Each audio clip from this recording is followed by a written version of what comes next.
De uma região, Boa Nova, de Oliveira do Hospital para todo o mundo. Ouça-nos também em radioboanova.pt.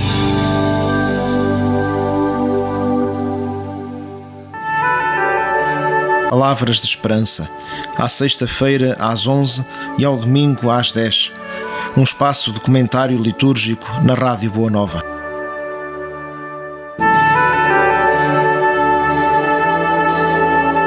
Olá, muito bom dia, sejam então bem-vindos a mais uma emissão do nosso programa Palavras de Esperança, que acontece sempre à sexta-feira com reposição no próximo domingo, hoje a começarmos excepcionalmente um pouco mais tarde, à altura de cumprimentar o seu Padre António Loureiro, que se encontra já entre nós no estúdio da Boa Nova. Seu Padre, muito bom dia, obrigada pela sua presença em mais uma emissão do nosso programa Palavras de Esperança na Boa Nova.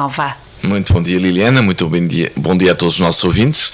É sempre uma alegria estarmos aqui, gostei muito de ouvir o nosso programa, porque é nosso e também de todos os nossos ouvintes, porque é um momento de refletir sobre a Palavra de Deus, sobre uma realidade da Igreja local e até universal, que sempre nos ajuda a pensar no espírito e olhar o mundo com outro olhar.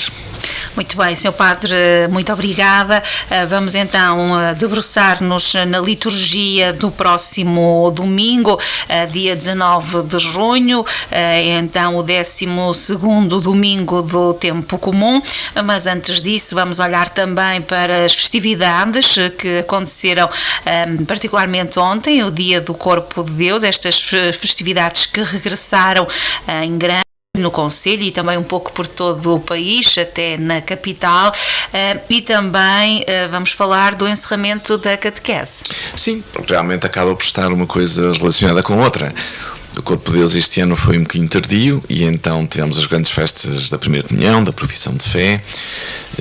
Sentimos que houve muita participação da população, estamos com desejos, efetivamente, de ter momentos diferentes.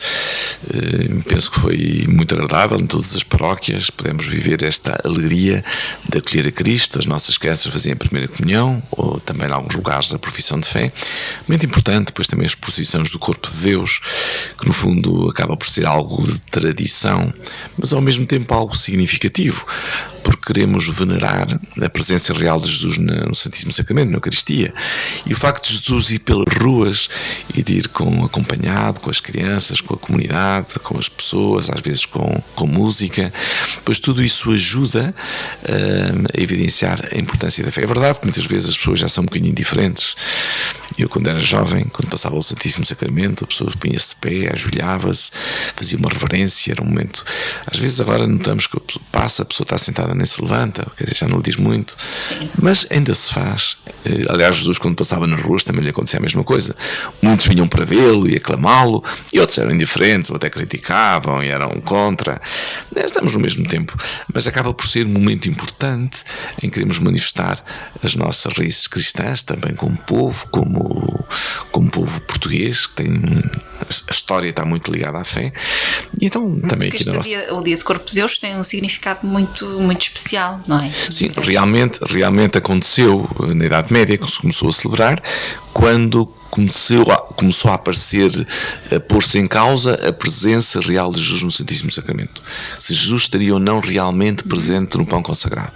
E então houve um grande movimento popular a manifestar essa fé e instituíram-se as procissões solenes do Corpo de Deus. Portanto, foi uma reação a uma falta de fé. E a Igreja vive muito nestes dias. E esta é a confirmação, não é? E este acreditar de que Deus está mesmo... Que Jesus está realmente presente, que é... Jesus disse, isto é o meu corpo, tomai e comei. Portanto, a Eucaristia é a presença real de Jesus connosco que se transforma em pão que alimenta a nossa fé, a nossa vida espiritual, a nossa capacidade de amar. Eu não tenho força para amar, então vem e come, alimenta-te, porque o teu caminho é longo. E então Jesus quis estar connosco, fazer-se um connosco. É um sacramento, portanto, quando se fala do corpo de Cristo, não é o corpo material, com certeza, é sacramentalmente. Sacramento quer dizer que acontece a presença e a graça de Deus não na materialidade física, mas na substância, naquilo que quer dizer, naquilo que é verdadeiramente. Portanto, quem vai à comunhão comunga o corpo de Cristo, une-se a Cristo, ou Cristo une-se a Ele. E une-se a Ele para quê? Para poder amar como Cristo. Não é para continuar tudo na mesma. Se eu sou maldizente, continuo maldizente, estou em relações cortadas, continuo com relações cortadas e parece que não acontece nada. Não. Eu comungo para amar como Cristo. É Cristo em mim que pode amar o irmão. É um alimento para a nossa fé. Exatamente. E por isso é tão importante. Muito bem. E depois, como dizíamos, é também o sacramento da catequese, porque efetivamente estamos a chegar ao fim do período da catequese. Neste fim de semana, em muitas das nossas paróquias, ou no próximo, é a conclusão, digamos assim, oficial da catequese. Foi um tempo muito importante para todos nós, para toda a comunidade. Vivemos tempos difíceis ainda com o Covid. Nesta etapa final já foi um bocadinho mais presencial. Esperamos que para o próximo ano a catequese possa ser realmente a esperança da fé, a esperança de que a fé possa continuar nas novas gerações e que a nova geração das crianças de agora possam ir recebendo sementes profundas que as levem a que, quando cresçam, quando sejam jovens, acreditem com alegria e sejam capazes de descobrir que ter fé é um dom, é um privilégio, é uma graça excelente, não é assim uma coisa, um peso que me cai em cima, não, é um dom muito particular que todos somos chamados a descobrir. Muito bem. Sr. Padre, também recordamos que Dom Albino Cleto faleceu há 15 anos. Exatamente, foi o nosso bispo no princípio deste século, bastante importante. Era um homem da serra, um homem do povo e para o povo, era um homem simples, mas com muita capacidade de amar e de ser próximo.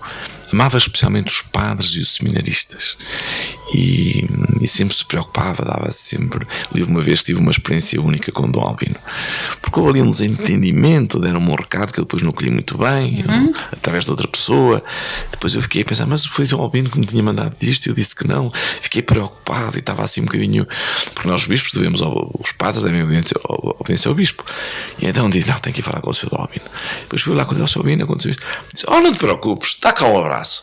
E parecia o pai a abraçar o filho. Sim. Foi uma experiência muito marcante e muito bonita. Sempre recorda, não é? É verdade, portanto, é alguém que era muito humano, muito próximo, muito simples, e ao mesmo tempo também tinha não era propriamente académico, mas era uma pessoa de cultura, muito ligada aos bens culturais, uma mensagem simples, mas muito autêntica, muito amigo da comunidade, das pessoas, dos pobres.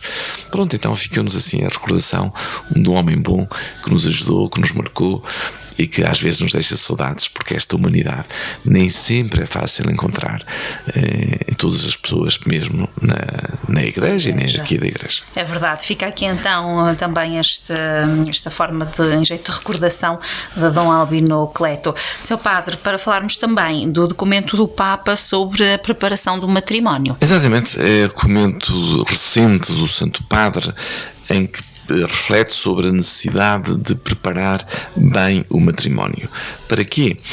Estamos a ver uma situação muito difícil em relação ao sacramento do matrimónio, muitos matrimónios que fracassam, e então o Papa vem já justamente falar-nos desta importância de preparar bem o sacramento do matrimónio. Aqui fala de algumas dimensões importantes, propõe um caminho catecumenal para o matrimónio, descobrir o matrimónio como uma vocação, e que quando há o sacramento do matrimónio não é simplesmente cumprir um rito ou uma tradição, é uma opção de vida. Até aqui tem havido os cursos de preparação, não é? Para o matrimónio, exatamente. Mas não basta, não pois, é? Exatamente, e a prática vem demonstrando que, efetivamente, o matrimónio está a sofrer um ataque muito grande da cultura, do ambiente. Muitas pessoas casam-se sem segurança, muitos matrimónios fracassam, muitos são declarados nulos, outros acabam em divórcio. Então o Papa faz uma reflexão também sobre esta realidade do matrimónio e propõe que seja mais cuidado, não só por parte da Igreja, mas também por parte dos noivos. Quando eu digo aos noivos, é preciso fazer, Sr. Padre, eu não posso, eu tenho tanta coisa para fazer, nunca há tempo para uma preparação para algo que é tão importante e que vai determinar o futuro da vida. Depois, claro, muitas vezes acaba em fracasso. E depois também, junto a isto, vem algumas reflexões que são muito oportunas e importantes para o tempo presente. Uma das coisas que se reflete é sobre a importância da castidade matrimonial. No fundo, houve um tempo em que toda a linguagem sobre a sexualidade era muito reprimida, era muito tabu, era tudo proibido, era tudo pecado. Depois veio o contrário, que a sexualidade é o melhor que há, viver a sexualidade é viver o prazer. Até uma certa banalização. Por aí vem a alegria da vida, vem uma criança aos 13 anos, então ainda não tens noivo, ainda não foste desflorado, ainda és virgem. Ou 16 anos, a mesma coisa. Os rapazes, então, já nem se fala. Resultado, um certo relacionamento com a sexualidade, diria superficial, e também sem atender a que a sexualidade é para o amor. E separou-se a sexualidade da afetividade ou do amor. Ora, isto traduz em problemas graves e complicados para a afetividade da pessoa, da criança, do jovem e do adulto e do casado, e também para a sua dimensão emocional, para a sua dimensão integral. A sexualidade é uma dimensão constitutiva do ser humano. O resultado é que vivemos demasiado para o sexo e esquecemos de amar. A perspectiva cristã é que a sexualidade tem lugar, em lugar feliz, dentro do amor e da experiência do amor. A sexualidade separada do amor, diria que é um empobrecimento da pessoa humana. E então a Igreja tem que ter a coragem de poder, de novo, falar da sexualidade na família, na pessoa e na juventude. E falá-lo de um modo positivo, não de um modo repressivo, mas de um modo positivo. E quando fala da castidade matrimonial, está a falar justamente disso, que no amor, no matrimónio, a castidade tem a ver com o respeito pela pessoa, tem a ver com a dignidade pessoal, tem a ver com a diferença, de respeitar a diferença que há entre um e o outro e a situação de cada um, e que a sexualidade é uma vontade dos dois, de ambos, e não é simplesmente usufruir subjetivamente e egoisticamente. E depois também o que tem a ver com as relações extramatrimoniais, com as experiências fora do matrimónio. A Igreja, nesse sentido, digamos que é conservadora, mas é um sadio conservadorismo que que tem por objetivo o bem-estar da pessoa, da família e também da comunidade. Hoje vemos uma quantidade de pessoas com múltiplas relações e depois não são estáveis, nem são felizes. E falando também na juventude, eu diria a mesma coisa. Quer dizer, hoje é muito difícil falar na virgindade como ideal. E porquê que não se propõe aos jovens a virgindade como um ideal a ser defendido e protegido, em vez da vulgaridade das relações sexuais? Pronto, é um desafio. Houve uma banalização, não foi? Exatamente. Nos últimos anos, quase que é a obrigação perder a virgindade, não é? Ter muitos parceiros e ter muitas experiências. Olha, é verdade. E se a gente redescobrisse a defesa da integridade pessoal que se oferece a alguém que se ama e sem multiplicar as experiências porque não são necessárias? E a pessoa pode ser muito mais feliz, penso eu, vivendo a vida do modo casto.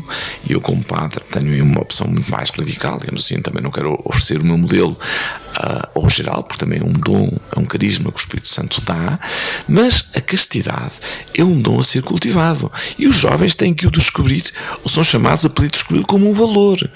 E se alguém optar por quero ser virgem até ao casamento, eu acho que faz uma boa opção, porque está a defender o seu valor pessoal, a sua liberdade pessoal, o seu corpo e o seu amor para oferecer a alguém, não para o distribuir como quem distribui migalhas, assim de qualquer maneira. Não, é um valor tão grande que eu quero oferecer a alguém para viver essa experiência com plenitude de ser pessoal e do amor. Eu penso que isso hoje é um desafio que deve ser revalorizado pelas raparigas, pelos rapazes, para que a sexualidade seja integrada num projeto de vida e não ao contrário, não a vida integrada numa satisfação sexual que fora do amor, penso que empobrece a pessoa. Avançamos então, Sr. Padre, e vamos olhar para a liturgia de domingo. Já referimos, é então o 12º domingo do tempo comum. Temos a primeira leitura do livro de Zacarias, que nos apresenta uma profecia sobre a morte de Jesus. Exatamente, o livro do profeta Zacarias, já no final do Antigo Testamento, e que diz isto: hão a olhar para mim, a quem trespasaram, lamentar-se-ão como se lamenta o filho único, chorarão como quem chora o primogênito, não é? Naquele dia haverá um grande pranto em Jerusalém. Olhar para mim a quem trespassaram. Então o nosso olhar vai imediatamente para a cruz. Vemos a Cristo trespassado na cruz, que provoca dor.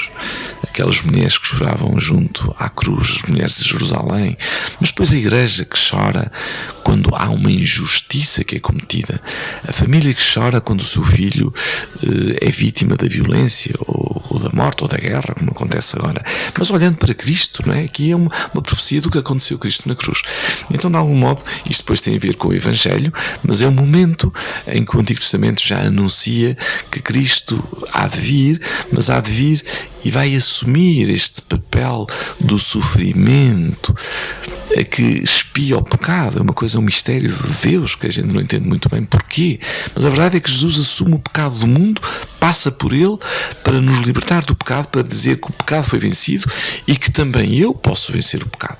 Eu não estou escravo nem sujeito à vida do pecado, porque Cristo o venceu, e venceu passando pela morte na cruz. Venceu com dor, porque o pecado apenas se vence com dor. Nós queremos vencer o pecado com facilidade e com alegria e sem nenhum sofrimento. Não. Para vencer o pecado é necessário passar pelo sofrimento, que é o não ao mal. E muitas vezes tem essa carga, sobretudo quando é provocado pelos outros. Foi assim com Jesus, será assim comigo e será assim com quem quiser vencer o pecado. Ou então seremos todos escravos das nossas paixões e dos nossos interesses. Então temos aqui esta profecia: o mal há de ser vencido. Cristo é o primeiro e é através, e vai fazê-lo através do sacrifício da cruz. Tal como aconteceu.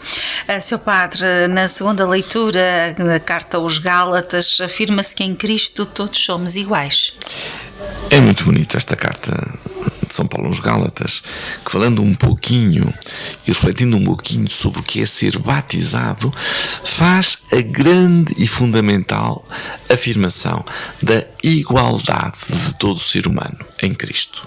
E ele diz: de facto todos somos batizados e revestidos de Cristo. Não há judeu nem grego, não há escravo nem livre, não há homem nem mulher, todos sois um só em Cristo Jesus. Portanto, em Cristo somos todos um, somos iguais. Esta coisa que o homem é mais que a mulher, o branco é mais que o negro, ou o escravo é escravo e o homem é livre. Não, olha, em Cristo tudo isso acabou. Todos temos a mesma dignidade. Cristo morreu na cruz para salvar a todos os homens. Cristo ama a todo homem de igual modo. E por isso, no coração de Cristo e no coração do homem crente, aquele que acredita no Senhor, não há diferença entre ninguém, nem cultura, nem riqueza, nem sabedoria, nem linhagem, nada. Todos somos um em Cristo, iguais. E por isso o sentido cristão efetivamente é este. E oxalá o fôssemos capazes de o desenvolver neste sentido belo de que somos todos irmãos e todos com a mesma dignidade aos olhos de Deus. E o sentido da vida cristã é que também sejamos todos iguais, com igual dignidade aos olhos dos homens. Pelo menos que o fôssemos aos olhos dos cristãos. Se fôssemos assim e tivéssemos sempre este pensamento, não aconteciam as maldades e as guerras e essas situações que se têm verificado, não é? E também nas sociedades e na família. Exatamente, guerras, conflitos, mal-estares entre os próprios familiares, não é? Exatamente, e na sociedade. Porque essa convicção de que somos todos iguais. O homem é mais que a mulher? Não, somos iguais. A mulher tem que obedecer o homem? Não, somos todos iguais. Então o que é que deve reinar? Deve reinar é o amor entre as pessoas. Sermos todos igual dignidade não quer dizer que temos que fazer toda a mesma coisa. Não é sermos iguais a fazer tudo igual. Agora, para sermos iguais, é sermos como os homens, fazer o que os homens fazem. Não. Cada um tem que desenvolver os seus dons pessoais, as suas características próprias, mas sendo todos de igual dignidade e de igual mérito ante Deus e ante os homens. Isso é que penso que é importante. Agora, pode haver sensibilidade feminina e sensibilidade masculina, não tem que ter tudo igual, mas todos com a mesma dignidade. Isso é que eu penso que é importante. Respeito, temos todos nos respeitar uns aos Exatamente. outros. Já olhamos então, Sr. Padre, para o Evangelho, segundo São Lucas, que a perguntado a Jesus: quem sou eu para ti? Exatamente, Jesus no fundo tem este desejo: eu para ti quem sou? Jesus, como é muito pedagogo e muito sábio, e sabe que é difícil ir diretamente ao âmago da questão, interpelando diretamente assim a secas, primeiro começa a perguntar: o que é que dizem por aí sobre mim? Quem sou eu para as multidões? E então começam a dizer: uns dizem que é Batista, outros que é Elias, outros que é um profeta que voltou, e não sei o quê. Mas depois logo assim dizem: então, e para vós quem sou eu? Ou para ti quem sou eu? É uma pergunta que devíamos fazer a nós próprios. Exatamente. Não é? Quem é Jesus para mim? Porque muitas vezes nós vamos à igreja, participamos, rezamos, vamos à missa, mas quem é Jesus para mim? Qual é a importância de Jesus? Às vezes fica a sensação que Jesus é importante para mim quando estou aflito, quando tenho alguma necessidade urgente. Mas Jesus não é para mim o amor da minha vida. Jesus não é para mim o sentido da minha vida. Não é para mim aquele que me dá os valores importantes para a vida. E então fica muitas vezes em segundo lugar. Jesus é chamado a ser amigo e companheiro. Aquele que está comigo, aquele que me mostra um caminho, que me ensina a amar, que me faz uma proposta de felicidade, acolhendo como o primeiro. E desde ele virão todas as outras coisas. Jesus não quer nada para si. Jesus apresenta-se como aquele que é Deus comigo e que por isso me oferece um horizonte novo, me oferece uma visão de eternidade para a vida presente e para o futuro. E por isso é esta chamada, não é? Pedro então responde em nome de todos: tu és o Messias, tu és o Filho de Deus, tu és a relação do Pai.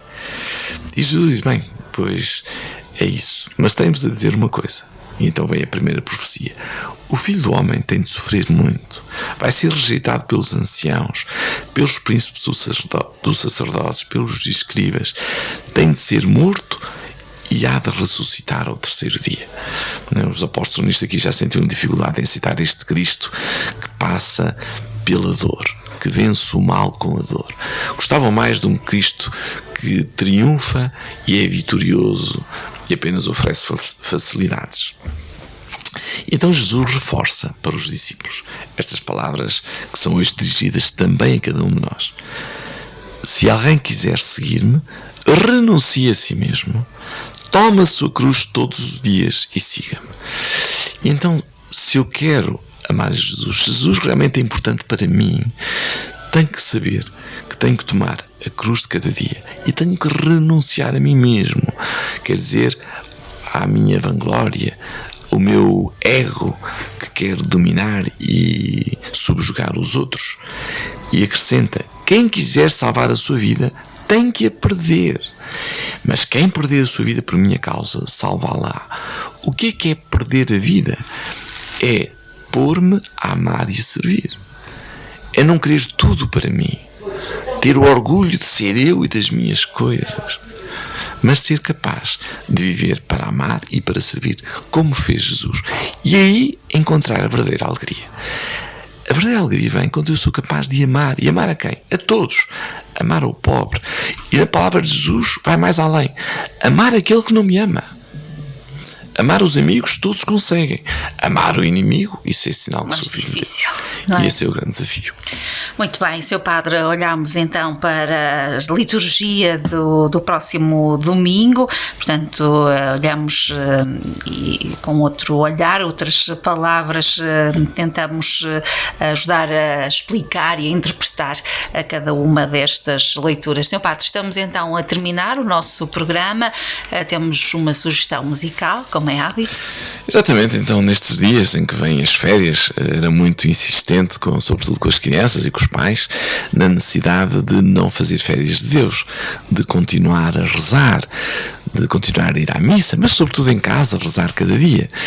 Porque é nesta experiência de rezar, de orar, que o nosso espírito e a nossa fé se vai fortalecendo. E então fica também deixava um convite para os pais. Retomamos a oração de louvor e misericórdia. Então, no dia 6 de julho vamos ter de novo a oração de louvor e misericórdia, que este próximo mês queríamos justamente dedicá-la aos pais e às crianças da catequese, que agora a catequese fica de férias, mas um momento de oração e de louvor a Deus, para que queiramos também ir fazendo esta experiência de rezar e de louvar a Deus. Rezar pode ser rezar o Pai Nosso, é uma oração simples e breve, mas também pode ser rezar dialogando com Deus, abrindo o coração a Deus. Também a rezar, não é? Conversar com Deus. E sobretudo, essa é a melhor oração, de coração a coração com Deus. Então fica um cântico que em espanhol ensina-me a orar, ensina-me a rezar, que é da minha comunidade, é um cântico dos anos 80, já um pouquinho antigo, mas que eu na altura valorizava muito como este convite a poder aprender a rezar, pedindo a Deus que me ensine a orar. Vamos então ficar com este tema para fecharmos o nosso programa.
Ficamos então com esta sugestão musical no fecho do nosso programa, esta proposta do Sr. Padre António Loureiro. O Sr. Padre, como sempre, lindos temas a marcar o fecho de cada programa. Muito obrigada pela sua presença aqui na Rádio Boa Nova. Muito obrigado também a todos por poderem estar connosco. Vamos continuando com este desejo de que Deus continue a iluminar o nosso espírito e ensinar-nos a rezar, ensinar-nos a amar, ensinar-nos a sermos bons cristãos.